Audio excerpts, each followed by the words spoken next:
pro dan kontra yang ada dalam masyarakat terkait dengan surat tuntutan yang sudah dibacakan oleh penuntut umum adalah hal yang wajar dan biasa terjadi. Ya, ada yang bilang terlalu tinggi, ya, ada yang bilang terlalu rendah, ya, ada yang bilang tidak adil. Ya, tentu kita mengapresiasi, menghargai pendapat masyarakat. Ya, kita tidak bisa menafikan karena perkara ini adalah perkara yang sangat-sangat menarik di masyarakat. Ya. Nah, mengenai tadi ada suatu tuntutan, perbedaan tuntutan di masing-masing terdakwa, 5 terdakwa yang kami ajukan, ya, yaitu PS Verdi Sambo mendapatkan seumur hidup, ya.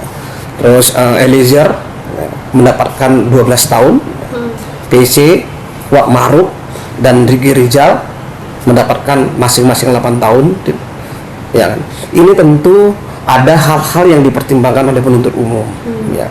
Antara lain, ya, kita melihat dari sisi peran masing-masing pelaku, mensrianya, ya kan, sehingga kami membagi 3 klaster. Ya. Klaster pertama adalah orang-orang atau pelaku atau terdakwa yang secara langsung, ya, menyebabkan menghilangkan nyawa orang lain. Di mana klaster itu adalah ada FS sebagai intelektual dader dan Eliezer sebagai dader, jadi sebagai eksekutor daripada tindak pidana pembunuhan berencana ini.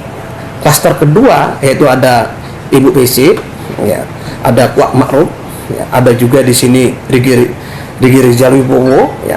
Mereka adalah sebagai orang yang memang tahu adanya suatu tindak pidana pembunuhan berencana, tetapi tidak secara langsung menyebabkan kematian, menghilangkan nyawa orang lain, yaitu korban. Ya. Ini klaster yang kedua. Ya, sehingga dari dua masing-masing peran ini adalah berbeda kita melakukan suatu tuntutan. Klaster yang ketiga adalah pasca terjadinya suatu pembunuhan, yaitu orang-orang yang melakukan tindak pidana obstruction of justice di luar daripada pasal 340, ya, untuk pasal 55 ayat 1 ke 1 yang kita dakwakan, gitu loh. Masing-masing ini tidak bisa disamakan, ya kan. Kalau orang secara tidak langsung PC misalnya yang berkembang di masyarakat, nggak bisa kita samakan dengan perbuatannya FS, tidak bisa kita samakan dengan perbuatannya Eliezer. Nah, inilah yang dinilai oleh penuntut umum, kemudian penuntut umum menyampaikan kepada pimpinan, pimpinan tentunya menyetujui apa yang disampaikan oleh teman-teman penuntut umum. Jadi tidak ada sama sekali yang hal-hal di luar, ya, di luar dari masyarakat sampaikan bahwa ini ada masuk angin, ya, di sini ada apa istilahnya, ada tekanan dari pimpinan, nggak ada. Murni adalah dari penuntut umum, karena jaksa itu adalah satu, end on the bar. Jadi apa yang keluar dari kejaksaan itulah yang harus dibacakan, dan itu adalah mulai dari suatu proses yang panjang, ya. Bagaimana fakta hukum itu kita nilai secara bersama-sama, dan masyarakat juga sudah tahu itu. Ini yang perlu kami jelaskan.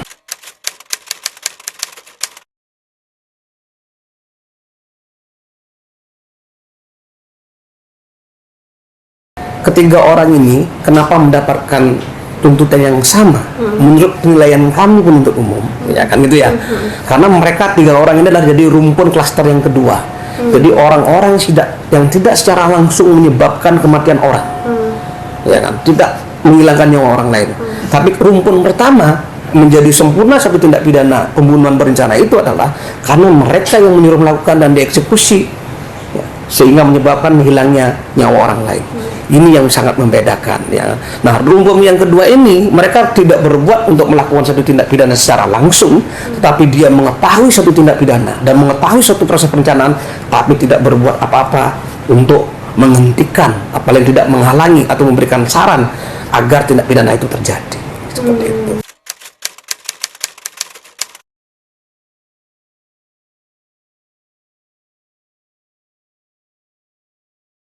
Saya hargai, ya, LPSK ini sebagai lembaga pemerintah tentu kami hormati sekali, ya.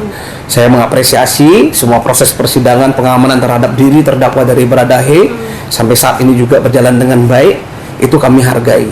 Namun demikian kami terikat dengan tadi, pembuktian itulah terikat dengan para peran terdakwa masing-masing terungkap di persidangan, ya. Pertama itu. Yang kedua, kita lihat dulu secara yuridis, ya. Secara yuridis itu seperti ini.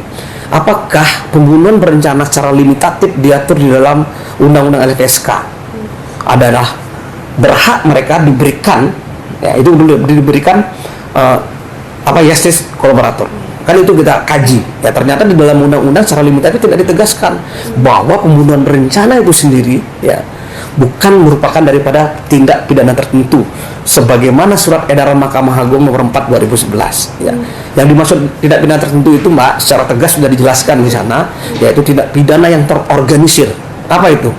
Tindak pidana narkotika, korupsi, ya, tindak pidana TPPU, tindak pidana pencucian uang, tindak pidana trafficking, yaitu penjualan orang. Ini yang diatur, itu loh Pak.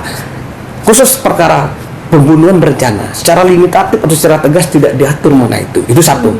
Yang kedua yang menjadi pertimbangan yang paling terpenting di sini adalah saya sudah sebutkan di awal bahwa mereka termasuk klaster pertama, yaitu klaster pelaku utama dalam suatu tindak pidana. Ini jelas secara undang-undang tidak dibenarkan. Namun demikian, nah ini loh, rekomendasi ini kami hargai dan kami akomodir dalam surat tuntutan, sehingga Baradae ini mendapatkan keringanan hukuman daripada pelaku utama, yaitu Ferdy Sambo. Nah itu loh, sehingga sangat jauh jaraknya. Ferdy Sambo kita berikan tuntutan umur hidup, sedangkan Baradae di sini kita berikan tuntutan 12 tahun. Nah itu sudah hal yang meringankan. Kenapa? Karena termasuk saksi yang kooperatif, saksi yang membuka, saksi yang berkata jujur kita anggap dalam satu persidangan dan konsisten memberikan persidangan. Kalau seandainya dia tidak melakukan itu, kita samakan mungkin tuntutannya dengan Ferdy Sambo itu loh. Nah, jadi selama ini yang berkembang di masyarakat bahwa mereka ini bisa tidak dipertanggungjawabkan secara pidana. Nah itu ada di dalam satu tindak pidana pasal 44 sampai pasal 52 KUHP. Itu berbeda sekali dengan JC, berbeda sekali. Karena pertanggungjawaban pidana pasal 44 sampai pasal 52 KUHP itu adalah itu menghilangkan pidana dan tidak harus di pengadilan. Pertama dari jaksa itu kalau pada saat penelitian tahap pertama itu sudah dengan sendirinya tidak sampai ke pengadilan perkaranya. Karena apa? Terikat dengan tadi. Kalau dia melakukan perintah undang-undang seperti regu tembak, ya, itu diatur oleh undang-undang.